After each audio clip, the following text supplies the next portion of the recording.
दोस्तों इस वीडियो में आपको हम बीए सेकंड ईयर का हिंदी का पेपर दिखाने वाले हैं। आधुनिक काव्य का जो 2 पेपर होते हैं दोनों आपको दिखाएंगे कैसे कैसे क्वेश्चंस आ रहे हैं, कैसे क्वेश्चंस आ सकते हैं, कितने नंबर का पेपर होता है, कितनी टाइमिंग वगैरह होती है, कैसे कैसे क्वेश्चंस आते हैं।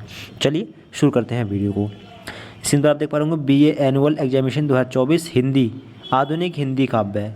पेपर का कोड A213 है। 50 नंबर का पेपर होगा पहला, 50 का दूसरा होगा। 3 घंटे का पेपर है, ठीक है। सेक्शन ए में शॉर्ट आंसर टाइप के क्वेश्चन होंगे, जिसमें से 2-2 नंबर के क्वेश्चन करने हैं, कोई भी 10, ठीक है।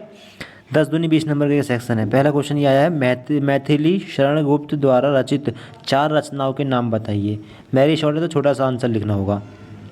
आगे है छायावाद की परिभाषा देते हुए 2 प्रमुख छायावाद कवियों के नाम लिखिए, ठीक है। तीसरा क्वेश्चन ये है निराला की 4 रचनाओं के नाम लिखिए। जो कवि निराला हैं उनकी 4 रचनाओं के नाम।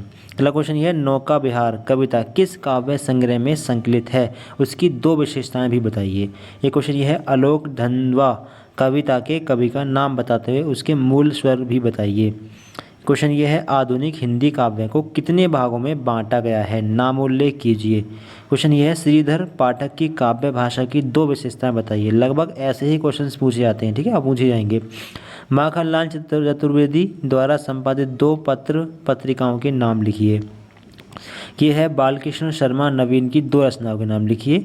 ये है सुभद्रा कुमारी चौहान की कविताएं क्या संदेश देती हैं, इसके बारे में बताइए।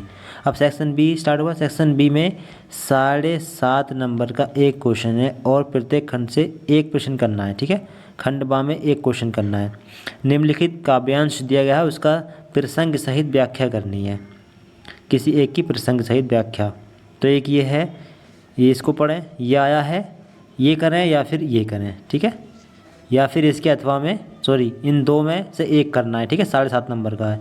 और खंड सा में भी कोई एक करना है, ठीक है। उसका क्या क्या लिखना है, काव्यांश में किसी एक का सप्रसंग, संदर्भ भी प्रसंग भी। सप्रसंग मतलब संदर्भ और प्रसंग दोनों होता है, ठीक है। और व्याख्या करनी है। तो या तो ये वाला करें पूरा, मतलब ये इसको उतारें, संदर्भ लिखें, प्रसंग लिखें, व्याख्या लिखें, ठीक है। या फिर ये वाला लिखें, ठीक है। दोनों में से कोई एक करना है। 7.5 नंबर का एक क्वेश्चन है, सही है। अब खंड दा स्टार्ट हुआ, यहाँ से भी कोई एक क्वेश्चन करना है 7.5 नंबर का। मैथिली शरण गुप्त के काव्य सौंदर्य की समीक्षा कीजिए। या फिर जयशंकर प्रसाद छायावाद के श्रेष्ठतम कवि हैं, इस कथन की व्याख्या कीजिए, समीक्षा कीजिए। इन दोनों में से कोई एक करना था, ठीक है। किसी एक प्रश्न का उत्तर देना है। अब खंड ई स्टार्ट हुआ। खंड ई में से भी किसी एक प्रश्न का आंसर देना है। 7.5 नंबर का ये क्वेश्चन है। निराला क्रांति व विद्रोह के कवि हैं, इस कथन की समीक्षा कीजिए। दूसरा महादेव वर्मा के विरह वर्णन की विशेषताएं बताइए। तो ये हुआ आपका पेपर, ये पहला पेपर हुआ, ठीक है। ये पहला पेपर हुआ। अब दिखाते हैं आपको दूसरा पेपर। ये देखें दूसरा पेपर, ये पेपर है हिंदी कथा साहित्य, ठीक है। बीए सेकंड ईयर हिंदी का पेपर 214 कोड है, ये 214 पेपर का मैक्सिमम 50 नंबर है और 3 घंटे का पेपर है, ठीक है। सेक्शन ए में यहाँ से सभी 10 क्वेश्चन करने हैं, प्रत्येक क्वेश्चन 2 नंबर का है, ठीक है। अब यहाँ से कौन कौन से क्वेश्चन आए हैं। जयशंकर प्रसाद के 2 उपन्यासों के नाम लिखिए। पहला क्वेश्चन उपन्यास के प्रमुख तत्व कौन कौन से। दूसरा क्वेश्चन चित्रलेखा की कथा वस्तु का मूलाधार क्या होता है। तीसरा क्वेश्चन कुमारगिरी की चारित्रिक विशेषताएं बताइए, ठीक है। चौथा क्वेश्चन, ये क्वेश्चन यह तोताराम के घर में कौन कौन था। बाबू भालचंद्र की आजीविका क्या थी। दावत के समय ड्रिंक के दौरान साहेब की मनोदशा क्या थी। निर्मला उपन्यास के लेखक कौन है। पिता कहानी का कथ्य क्या है। मृदुला गर्ग की प्रमुख रचनाएं कौन सी हैं। अगर आप चाहें तो इन क्वेश्चनों को गूगल पर सर्च करके भी इनका आंसर पढ़ सकते हैं, ठीक है। बाकी तैयारी के लिए आप क्वेश्चन बैंक या गैस पेपर ले आइए, काफ़ी अच्छी तैयारी हो जाएगी। अब सेक्शन खंड बा सा दा और ई विस्तृत उत्तरीय प्रश्न है। प्रत्येक प्रश्न के अंग सामने दर्शाए गए हैं, यानी कि ये जो क्वेश्चन है निम्नलिखित गद्यांश की संदर्भ सहित व्याख्या कीजिए। तो ये क्वेश्चन आया, भेद जानना चाहोगे तो सुनो, जिसे सब समुदाय का उल्लास कहते हैं। यहाँ से 8 नंबर का ये क्वेश्चन है, ठीक है, जिसमें शायद 2 नंबर का जो है संदर्भ होगा और व्याख्या होगी। तो या तो फिर आप ये करें या फिर इसके अथवा में जो दूसरा क्वेश्चन है ये करें। संदर्भ लिखना है और व्याख्या करनी है, प्रसंग नहीं लिखना है, ठीक है। अब एक ये सेक्शन स्टार्ट हुआ, यहाँ से भी कोई एक करना है, या तो ये वाला या फिर ये वाला। ये भी 7.5 नंबर का क्वेश्चन है, 8 नंबर का क्वेश्चन है, ठीक है। आगे निम्नलिखित गद्यांश से संदर्भ सहित व्याख्या कीजिए। यहाँ से ये करें संदर्भ सहित व्याख्या, या फिर इसका दूसरा वाला पार्ट करें, ये करें, ठीक है, दोनों में से कोई एक करना था। इसके आगे 3 पार्ट हैं इसके, ठीक है। तो यहाँ से जो आपको आई यानी फर्स्ट, सेकंड और थर्ड, जो थर्ड दिख रहे हैं 3, इन 3 में से कोई एक करना है, ठीक है। एक ये रहा, ठीक है, और एक इसके अथवा में ये रहा, यानी कि इन तीनों में से कोई एक करना। 8-8 नंबर के ये हैं, इसके बाद में 7 नंबर का आपका ये है। विस्तृत उत्तरीय प्रश्न, चित्रलेखा उपन्यास के नायक बीजगुप्त का चरित्रांकन कीजिए, ठीक है।